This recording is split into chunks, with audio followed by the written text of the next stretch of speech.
60,000 miles this year to go all across the country, from places that are lush and green like Denver, Colorado and Seattle, Washington. I was actually in Seattle the night of the election when marijuana became legal there, and then the next day was on a plane to Denver and marijuana was legal there. It was just an amazing time to know that you can fly to 2 states in America and weed would be legal when you got on the plane and weed's legal when you get off the plane. But we still got a lot of work to do. One of the things that makes this kind of a difficult fight, unlike the fight for, say, civil rights in the black community, Latino community, the gay community, is that a lot of our community is underground. Oh, yeah. A lot of our community can't come up to the surface. I like to call us the iceberg of marijuana. Most people outside of our, realm only see the very tip of the iceberg. Hippies and dreadlocks and piercings and stuff. The artists, the musicians, the people who either have nothing to lose or are self-sufficient enough that they can go ahead and express themselves without worrying about losing a job. But below that waterline are the teachers and the plumbers and the librarians and the police officers who smoke marijuana. But are afraid to be out here and be open about it because they fear for their job or their security clearance or their kids or their property or whatever it might be. So first of all, give yourselves a hand for celebrating this because you're open and honest. I love weed! Except for maybe one law. But law-abiding citizens that pay taxes, go to work, raise their kids, and so forth. And the other thing I like to point out is sometimes when you're a marijuana activist, there's kind of this attitude from some people like, oh, legalizing pot. Oh, yeah, you just want to get high. Yeah, that's how cute. Why don't you work on something important? Like curing cancer or ending crime, poverty, solving the energy crisis. We are! And that's what I say. Exactly. We are! That's exactly what I'm doing. Marijuana, THC, has been shown in petri dishes since 1974 to kill cancer cells. Every diesel engine on this planet can run on hemp seed oil with no conversion whatsoever. Hemp plants take in carbon dioxide that's heating up this planet. Hemp seed is the most biologically nutritious food you can give to a human being. I am working on those problems. That's right. The other thing about this is I always like to point out that this is a civil rights battle. That's right. And it's very hard. Woo! Very hard to point out any other issue that affects the Bill of Rights, all 10 of your basic rights under the Constitution, more than the drug war. Let's tick them off, shall we? Yes, we Number 1, First Amendment, freedom of speech, we're doing that. Freedom of assembly, we're doing that. But in Washington, Colorado, they're talking about restricting the freedom of speech of the businesses that sell marijuana as with regard to their advertising. I haven't seen Budweiser or Viagra been restricted in their advertising. But marijuana has to go under special rules. First Amendment, freedom of religion. Unless you're a Rastafarian, because your sacrament's too popular. Or a Celebite. Freedom of the press. How many different outlets that have tried to tell the truth about marijuana? High Times and the Daily Doobie. The government tried to put them behind the counter like porno. Because, God forbid, the kids see a pot plant. It's natural. How about our Second Amendment? The right to bear arms. Unless you're growing pot or possess pot.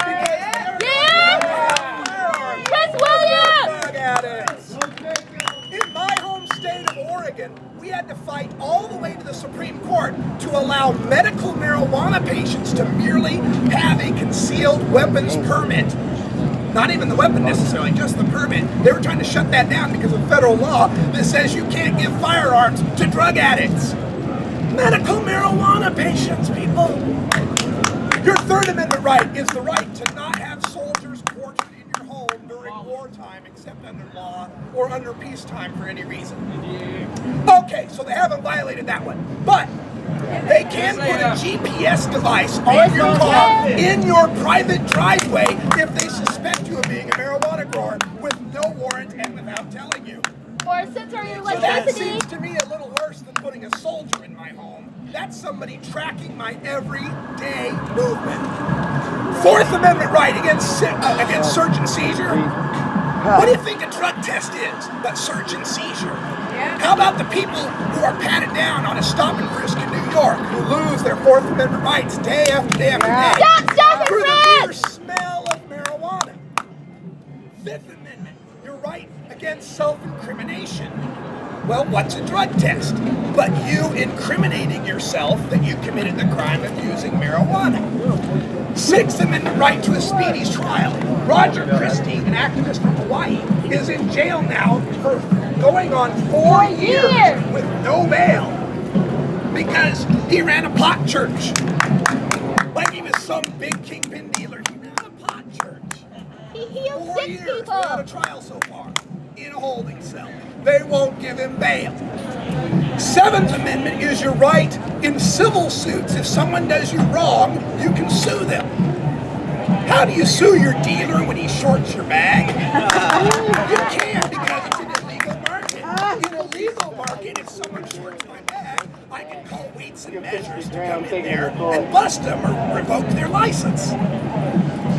Eighth Amendment right is the right against cruel and unusual punishment.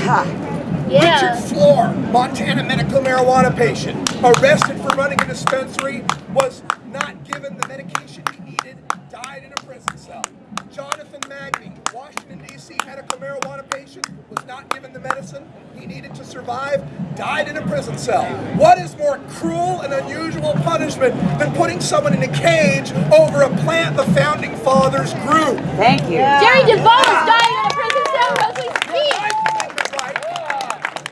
The Ninth Amendment right is one that a lot of people don't know. It's one that says the enumeration in the Constitution of certain rights is not meant to disparage or deny the rights otherwise held by the people. Let me translate from 18th century. What they were saying is, just because we wrote down a bunch of shit, that doesn't mean that's all your rights. Woo! We can't write them all down. The right to breathe air, the right to have sex, the right to eat a delicious meal. They couldn't write it all down. And I think if we're a country founded by hemp farmers, how could there not be a natural right to farm hemp? How could a bunch of guys running an agrarian economy built on agriculture, farming hemp, requiring hemp as payment for taxes, how could they possibly imagine that anyone would deny that? They didn't write it down because it was absurd. That would be like denying people the right to drink ale. It would have been just as absurd to them. And finally, the 10th Amendment. The 10th Amendment is the states' rights. The rights that are not eliminated in the Constitution are reserved for the states or to the people. 20 states now have said we're going to allow medical use of cannabis. 2 states now have said we'll allow adult use of cannabis. And finally, our Senate, our government has heard us and has said we're going to allow this to go on. But it hasn't gone far enough. All 10 of these rights are under attack as long as marijuana is illegal. Medical doesn't go far enough. Decrim doesn't go far enough. Until a joint is no more big a deal than a can of beer, we are not truly free.